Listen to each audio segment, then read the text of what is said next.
రాజులు రెండవ గ్రంథము 6వ అధ్యాయము. జారిపోయిన గొడ్డలి మరలా దొరుకుట. ఒకనాడు ఆ సమాజపు ప్రవక్తలు ఎలీషాతో, అయ్యా, మనము వసించు ఈ తావు చాలా ఇరుకుగా ఉన్నది. నీవు అనుమతి ఇచ్చినచో మేము యోర్దాను నదికి వెళ్ళి కర్ర నరుకుని వచ్చి క్రొత్త ఇండ్లు కట్టుకొందుము అనిరి. అతడు అట్లే పొండనెను. వారిలో ఒకడు ఎలీషాను కూడా తమతో రమ్మని బ్రతిమాలగా అతడు అంగీకరించెను. వారందరూ కలిసి వెళ్ళి యోర్దాను చేరుకొని అచట కర్ర నరుకుచుండిరి. అప్పుడు ప్రవక్త ఒకడు చెట్టును నరుకుచుండగా అతని ఇనుప గొడ్డలి జారి క్రింది నీటిలో పడెను. అతడు ఎలీషాతో, అయ్యా, ఇది అరుగు గొడ్డలి, నేనిక ఏమి చేయుదును అనుచు సంతాపపడెను. ఎలీషా అదెక్కడ పడినదో చూపుమనెను. అతడు గొడ్డలి పడిన తావును చూపెను. ఎలీషా ఒక కొమ్మ నరికి ఆ తావున పడవేయగా ఇనుప గొడ్డలి నీటిపై తేలియాడెను. అతడు ఆ గొడ్డలిని తీసుకొమ్మనగా చెట్టు కొట్టినవాడు చేయి చాచి దానిని వెలుపలికి తీసెను. ఎలీషా సిరియా దండును పట్టుకొనుట. సిరియా రాజు ఇశ్రాయేలుపై దండెత్తెను. అతడు తన ఉద్యోగులతో సంప్రదించి అనువైన తావున శిబిరము పన్నెను.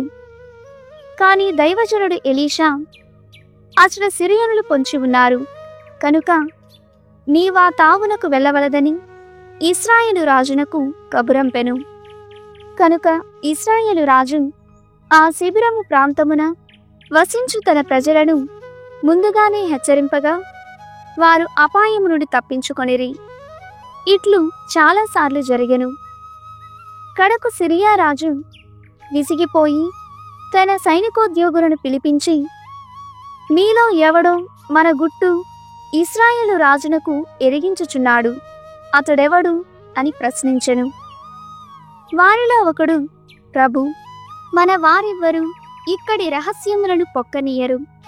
కాని ప్రవక్త ఎలీషా నీవు పడక గదిలో రహస్యముగా పలికిన మాటలు కూడా గ్రహించి ఇశ్రాయేలు రాజునకు తెలియజేయుచున్నాడని చెప్పెను. రాజు, మీరు వెళ్ళి అతని జాడ తెలుసుకుని రండు, నేనతనిని పట్టి తెప్పింతునెను. అప్పుడు ఎలీషా దోతానులో వసించుచున్నాడని తెలియవచ్చెను. కనుక రాజు రథములతో గుర్రములతో మహా సైన్యమునచ్చటికి పంపెను. ఆ పటాలము రాత్రివేళ వచ్చి నగరమును ముట్టడించెను.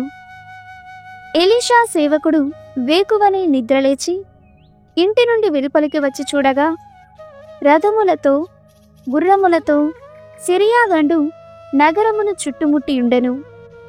అతడు ఎలీషాతో, అయ్యా, మనకు చావు మూడినది, ఇక ఏమి చేయుదము అనెను.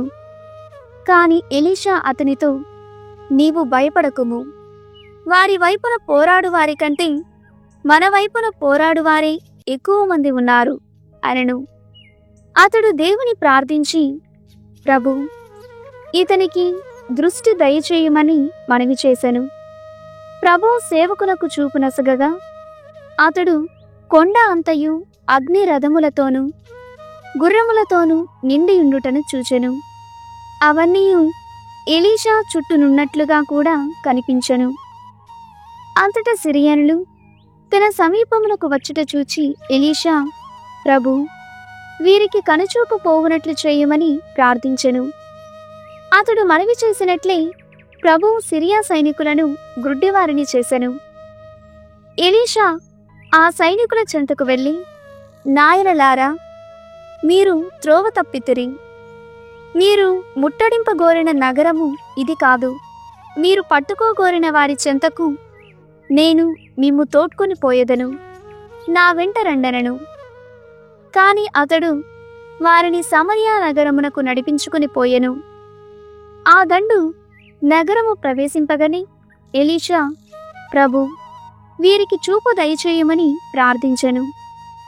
అతడు కోరినట్లే ప్రభువు సైనికులకు దృష్టి ప్రసాదింపగా వారు తాము సమరియా నగరమున ఉన్నట్లు గుర్తించిరి. ఇశ్రాయేలు రాజు సిరియా సైన్యమును చూచి, అయ్యా, వీరిని సంహరింపమందువా అని అడిగెను. ప్రవక్త, వలదు, పోరున కత్తితోనూ వింటితోనూ గెలిచిన వారిని కూడా చంపరాదు. వారు తిని త్రాగుటకు అన్నపానీయములు వసగుము. అటు పిమ్మట వారు తమ రాజునద్దకు వెడలిపోవుదురనెను. కనుక ఇశ్రాయేలు రాజు వారికి గొప్ప విందు చేసెను. వారు అన్నపానీయములు సేవించి తమ రాజునద్దకు మరలిపోయిరి. అటు తరువాత సిరియా దండులు ఇశ్రాయేలు దేశము మీద మరలా దాడి చేసి ఎరుగవు. సమరియా ముట్టడి, కరువు. అటు పిమ్మట సిరియా రాజు బెన్హద్దదు సర్వ సైన్యముతో ఇశ్రాయేలు మీదికి దండెత్తి వచ్చి సమరియాను ముట్టడించెను. ఈ ముట్టడి ఫలితముగా పట్టణమున ఆహార పదార్థములు కొరతపడి పెద్ద కరువు రాగా ఒక్క గాడిద తల 8 వెండి నాణెములను, పావుసేరు అడవి ఉల్లిపాయలు 5 వెండి నాణెములను పలికెను. ఒకనాడు ఇశ్రాయేలు రాజు పట్టణ ప్రాకారముపై తిరుగాడుచుండగా ఒకానొక స్త్రీ, ప్రభు, నన్ను రక్షింపుమని కేకవేసెను. రాజు, అమ్మా, ప్రభువే నిన్ను రక్షింపనప్పుడు నేనెట్లు రక్షింపగలను? నా ఇంట గోధుమలను ద్రాక్ష సారాయమును ఉన్నవి కనుకనా? అయినను నీ బెడద ఏమి అని అడిగెను. ఆ స్త్రీ, ఇదిగో ఈమె, నేడు నీ బిడ్డను తిందుము, రేపు నా బిడ్డను తిందుమనెను. అట్లే నా బిడ్డను వండి తింటిమి. మరునాడు ఆమె బిడ్డను తిందుమని అడుగగా తాను వారినెక్కడను దాచినదని చెప్పెను. ఆ మాటలాలించి రాజు విచారముతో బట్టలు చించుకొనెను. అప్పుడు రాజు ప్రాకారముపై నుండెను కదా, అక్కడి జనులతడు వెలుపలి దుస్తుల మాటున గోని తొడుగుకొని ఉండుటను గమనించిరి. అతడు కోపముతో మండిపడుచు, నేడు ఎలీషా తల తీయింపనేని ప్రభువులను శిక్షించుగాక అని పలికెను.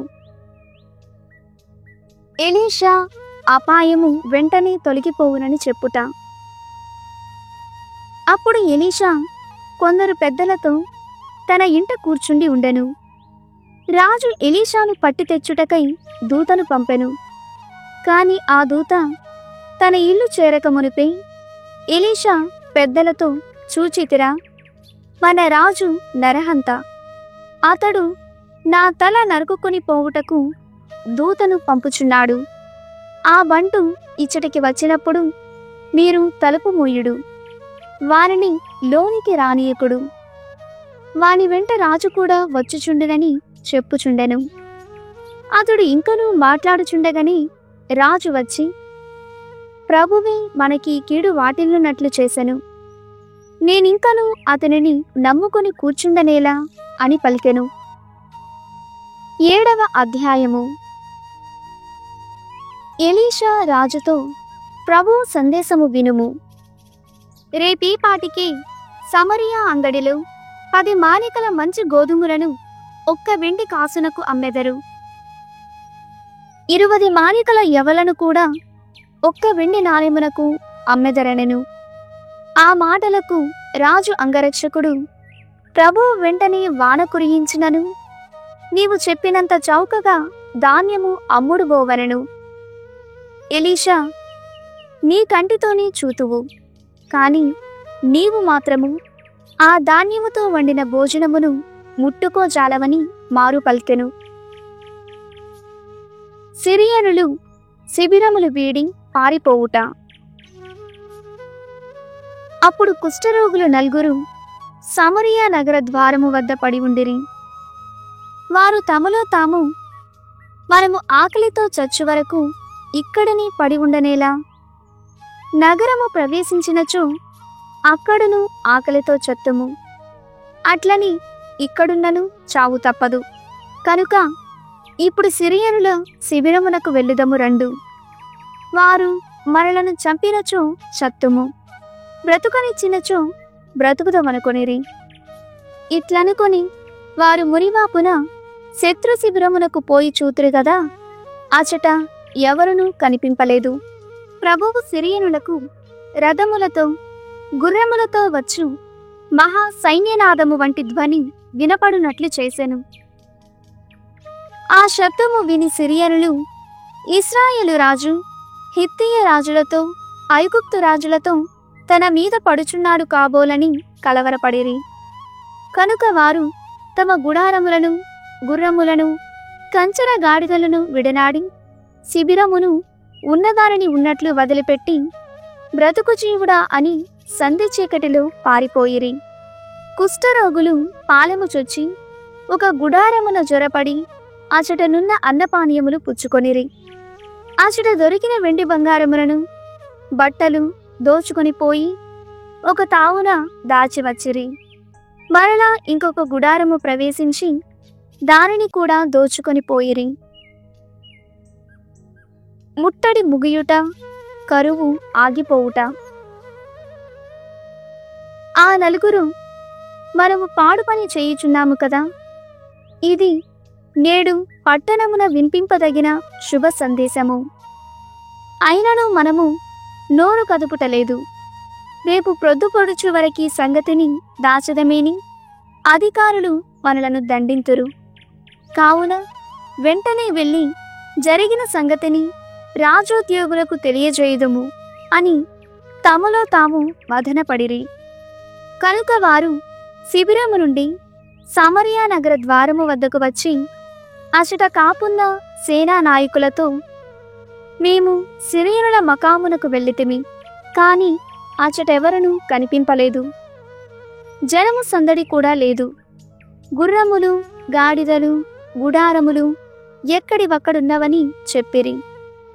ద్వారరక్షకుల వార్తలను రాజసౌధమున వినిపింపజేసిరి. అప్పటికింకను చీకట్లు విచ్చిపోలేదు. అయినను రాజు పడుక నుండి లేచి తన ఉద్యోగులతో, మీరు ఈ సిరియనుల పన్నాగము నెరిగితిరా? మనమిక్కడ కరువుతో చచ్చిపోవుచున్నాము కదా. కనుక వారు శిబిరము వీడిపోయినట్లు నటించెక్కడనో పొలమున దాగుకొని ఉందురు. మనము భోజన పదార్థములు సేకరించుకొనుటకు నగరము వీడివత్తుమని వారి తలపు. అప్పుడు మన మీద పడి మనలను బంధించి మన నగరమును స్వాధీనము చేసుకోవచ్చునని వారి కుట్ర అనెను. అప్పుడు రాజోద్యోగి ఒకడు, ప్రభు, ఇక ఈ పట్టణమున మిగిలియున్న వారును గతించిన వారి వలె చచ్చుట నిక్కము. కనుక ఆ మిగిలియున్న 5 గుర్రములపై కొందరిని శిబిరమునకు పంపుదము. వారు వెళ్ళి ఏమి జరిగినదో తెలుసుకొని వత్తురనెను. అంతటా ఉద్యోగులు జనులను కొందరిని ఎన్నుకొనగా రాజు వారిని 2 రథములపై పంపి, మీరు పోయి సిరియనుల శిబిరమున ఏమి జరిగినదో తెలుసుకొని రండని చెప్పెను. అట్లు వెళ్ళిన వారు సిరియనులను గాలించుచు యోర్దాను వరకు వెళ్ళిరి. శత్రువులు పారిపోవచ్చు త్రోవలో జారవిడిచిన బట్టలను సామాగ్రిని చూచిరి. వారు తిరిగి వచ్చి తాము చూచినదంతయు రాజునకు విన్నవించిరి. వెంటనే ఇశ్రాయేలు పౌరులు ఒక్కుముడిగా పరిగెత్తుకొని పోయి సిరియా శిబిరమును దోచుకొనిరి. అప్పుడు ప్రభువు చెప్పినట్లుగానే నగరమున 10 మాణికల మంచి గోధుమలు కాని 20 మాణికల యవలు కాని 1 వెండి నాణెమునకు అమ్ముడు పోయెను. ఆ సమయమున రాజు తన అంగరక్షకుని నగర ద్వారమునకు కాపుంచి ఉండెను.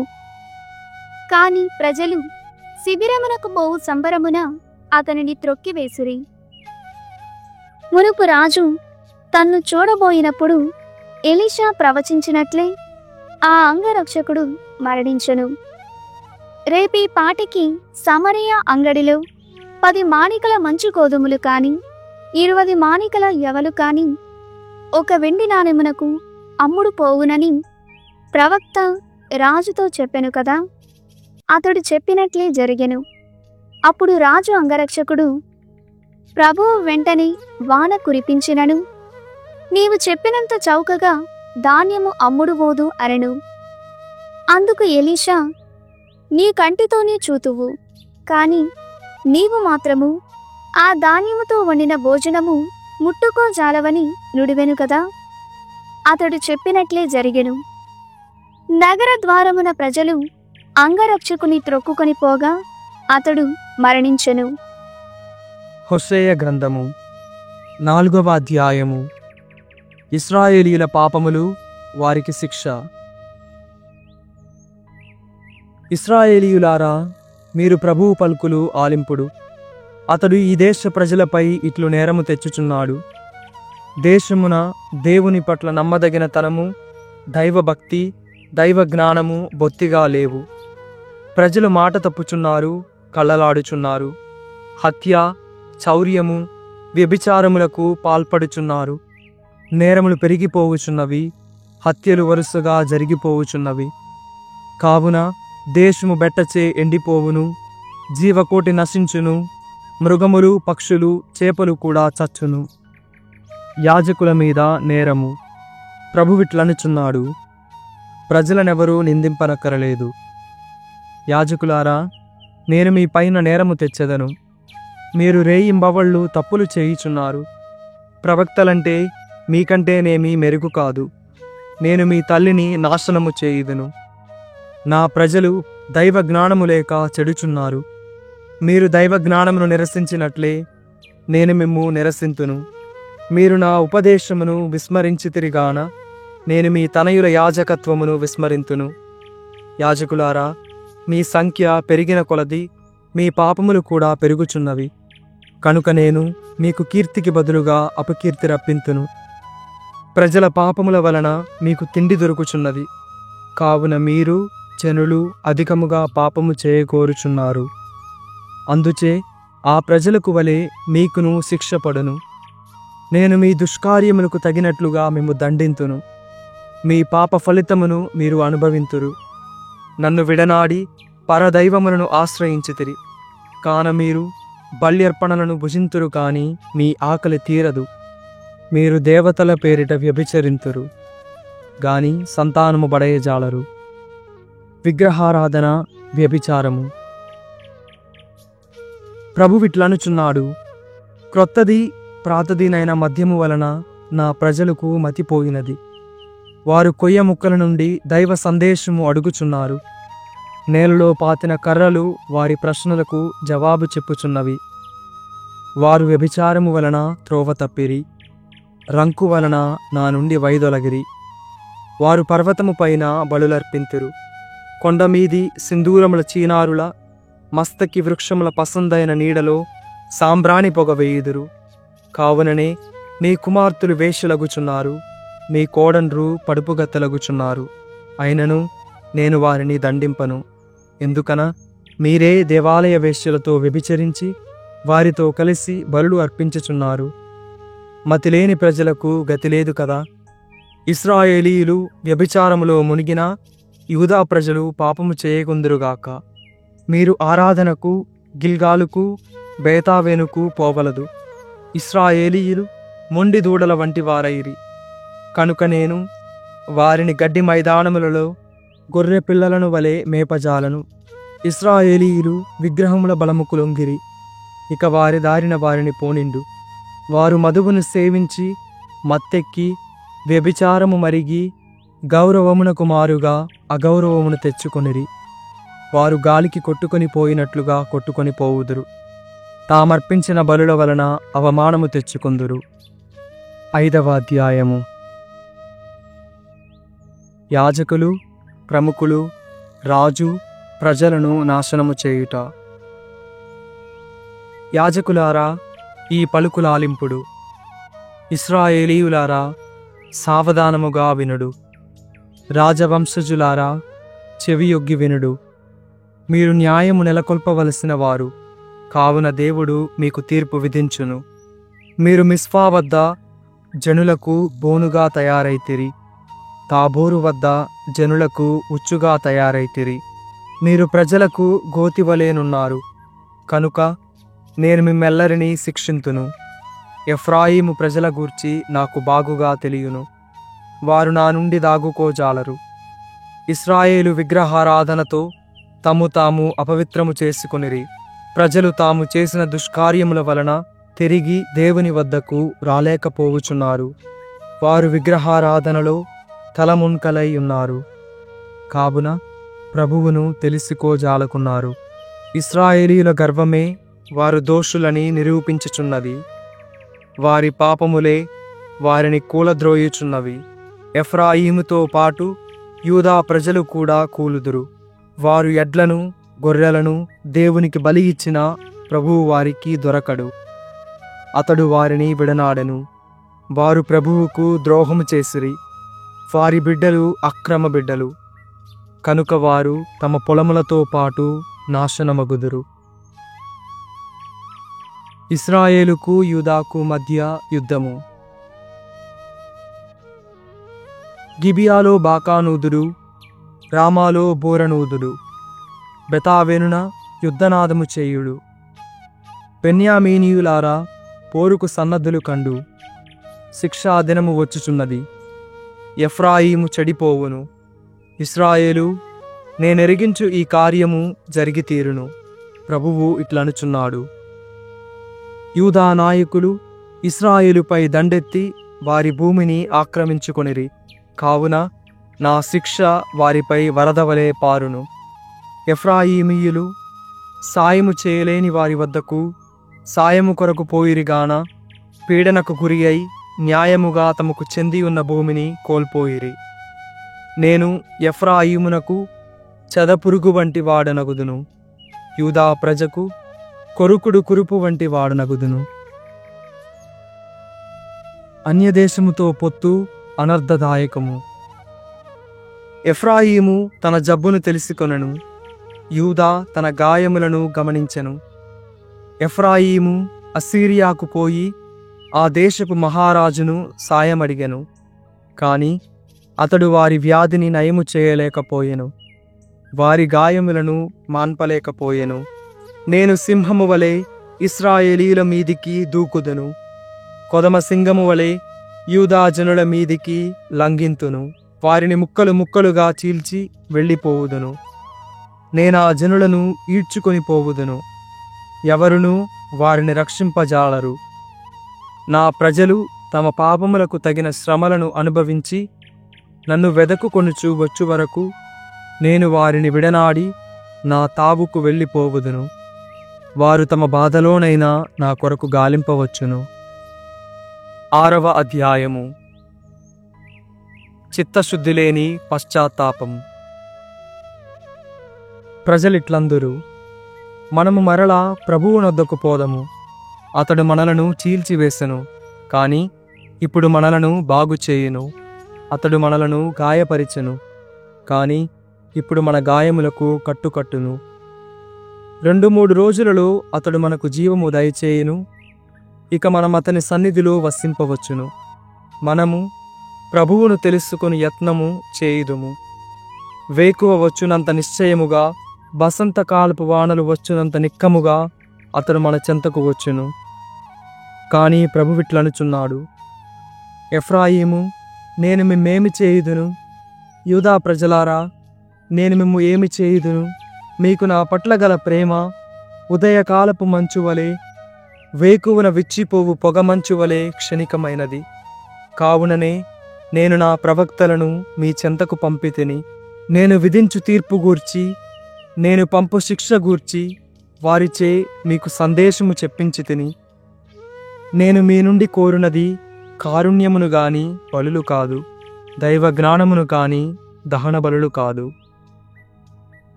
ఇశ్రాయేలీయుల పూర్వ ప్రస్తుత పాపములు. ప్రజలు ఆదామును తావునకు రాగానే నా నిబంధనలను మీరి నాకు ద్రోహం చేసిరి. గిలాదు నగరము దుష్టవర్తనులతో నరహంతకులతో నిండిపోయెను. యాజకులు దాగియున్న దొంగల గుంపు వలె యాత్రికుల కొరకు పొంచియున్నారు. షెకెమునకు పోవు మార్గముననే వారు హత్యలు చేయుచున్నారు. బుద్ధిపూర్వకముగానే వారి దుష్కార్యములు చేయుచున్నారు. నేను ఇశ్రాయేలు దేశమున ఘోర కార్యమును చూచితిని. ఎఫ్రాయిము వ్యభిచార క్రియలు చేసెను. ఇశ్రాయేలీయులు అపవిత్రులైరి. యూదా ప్రజలారా, కోతకాలము నిర్ణయమైనది. నా ప్రజలను నేను తిరిగి రప్పింతును. 7వ అధ్యాయము. నేను ఇశ్రాయేలీయుల వ్యాధిని నయము చేసి వారిని అభివృద్ధిలోనికి తీసుకుని రాగోరినప్పుడెల్లా ఎఫ్రాయిము దోషములు పాపములు బట్టబయలుగా కనిపించుచున్నవి. వారు ఒకరినొకరు మోసగించుచున్నారు. ఇతరుల ఇండ్లలో దొంగతనము చేయుచున్నారు. వీధులలో దోపిడి చేయుచున్నారు. ఈ దుష్క్రియలన్నీ నేను జ్ఞప్తి అందుంచుకొందునని వారు గ్రహించుటయే లేదు. వారి పాపములు వారి చుట్టూ క్రమ్ముకొనినవి. అవి నా కంటికి కనిపింపకుండా ఉండజాలవు.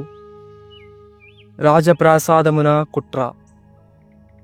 ప్రభువు ఇట్లనుచున్నాడు: ప్రజలు వంచనతో రాజును మోసగించుచున్నారు. కుట్రలతో అధిపతులకు కీడు చేయుచున్నారు. జనులెల్లరూ వ్యభిచారులు. వారి ద్వేషము పొయ్యిలోని అగ్నివలే రగుల్కొనుచున్నది. రొట్టెలు కాల్చువాడు పిండిని పిసికి సిద్ధము చేయు వరకు ఆ అగ్నిని కదలింపడు. ఆ ప్రజలు రాజోత్సవ దినమున రాజును అధిపతులను తప్పత్రాగించి మత్తులను చేసిరి. వారు తమ కుట్రలతో పొయ్యివలే మండజొచ్చిరి. రేయల్లా వారి ద్వేషము రగుల్కొనుచుండెను. కాని వేకువనే అది పెద్ద మంటగా మండెను. ఇక ఆ జనులు కోపాగ్నితో తమ పాలకులను హత్య చేసిరి. వారి రాజులెల్లరూ హత్యకు గురి అయిరి. కాని వారిలో ఒక్కడు కూడా సహాయము కొరకు నాకు ప్రార్థన చేయలేదు. అన్యజాతులతో పొత్తు. ప్రభువు ఇట్లనుచున్నాడు: ఇశ్రాయేలీయులు ఒక ప్రక్క మాత్రమే కాలిన రొట్టె వంటి వారు. వారు ఇరుగు పొరుగు జాతులపై ఆధారపడుచున్నారు. కాని ఈ చేయిదము వలన తమ బలమును కోల్పోవుచున్నారని వారు గ్రహించుటలేదు. వారికి కాలము సమీపించినది, శిరముపై జుట్టు నెరసినది. అయినను ఆ విషయము వారు అర్థము చేసుకొనుటలేదు. ఇశ్రాయేలీయుల గర్వము వారు దోషులని చాటి చెప్పుచున్నది. ఇంత జరిగినను వారు తమ దేవుడను ప్రభువునైన నా చెంతకు తిరిగి వచ్చుటలేదు. ఎఫ్రాయిము తెలివిలేని పావురము వలె అటునిటు ఎగురుచున్నది.